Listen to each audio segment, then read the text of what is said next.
सिंध जो नाले वारो अदीब, दानिशवर, कहाणीकार, कालम निगार ऐं नक़ाद कदीर शेख गुज़िरियल काफ़ी अरसे खां वठी शुगर ऐं दिल जे बीमारियुनि समेत मुख़्तलिफ़ बीमारियुनि सां जेड़ींदे आख़िर हिन फ़ानी जहान मां लाॾाणो करे वियो। संदसि जनाज़ी निमाज़ अदा करण बाद संदसि मड़ लाड़काणे जे अबू बकर क़ब्रिस्तान में मिटीअ माओ हवाले कयो वियो, जिते जनाज़ी निमाज़ तोड़े तदफ़ीन समेत आख़िरी रस्मुनि में लाड़काणे जे अदीबनि, शाइरनि, उस्तादनि तोड़े आम माण्हुनि वॾे अंग में शिरकत कई। उन मौक़े ते लाड़काणे जे अदीबनि, शाइरनि, उस्तादनि ऐं ॿियनि कदीर शेख जे विछोड़े ते सख़्त अफ़सोस जो इज़हार कंदे चयो त कदीर शेख हिकु बाकिरदार, असूल पसंद, खुददार, ॾाहो ऐं नज़रियाती माण्हू हो, जंहिंजे विछोड़े ते जीव झुरी पियो आहे। कदीर कंहिं वरी एॾी उमिरि जो न हो, 48-49 साल कदीर जी उमिरि एॾी वॾी उमिरि न हुई जंहिंमें कदीर असां खां जुदा थी विया। कहिड़ा लफ़्ज़ बयानु कयां साईं। कदीर दोस्तनि जो एतिरो हूंदो जो पंहिंजा ॾुख दर्द पंहिंजी दिलि में लिकाए दोस्तनि खे ख़ुशियूं ॾींदो, दोस्तनि जा को पंहिंजा मसइला खणी ईंदो, सभु खुल ख़ुशी सां उन्हनि खे वेही सॉल्व कंदो। उन मौक़े ते संदन वधीक चवणो हो त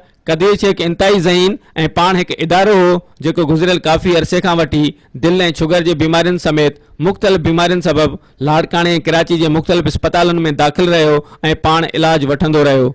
पर अफ़सोस त लाॻापियल इदारनि समेत कंहिं बि हुन जो जीअरे क़दुरु ऐं मालिकी न कई। अदब जा समूरा शोभा उन्हनि ते हिकु वक़्तु पाण लिखंदो बि हो ऐं उन सां गॾोगॾु पाण सुठो ख़ूबसूरत नक़ाद बि हो। जेको शख़्स लाड़काणे जे अंदरि या सिंध जे अंदरि मां ॾिठो इंतिहाई कमिटेड, पंहिंजे फ़लसफ़े सां, पंहिंजे ख़्याल सां, पंहिंजे कम सां, पंहिंजनि नज़रियनि सां, उहो कदीर शेख, जंहिंजो ख़ाल कॾहिं बि भरिजी न सघंदो। कैमरामैन मुनवर भुट्टो सां गॾु Ali गुरामाणी, Sun TV news, Larkana.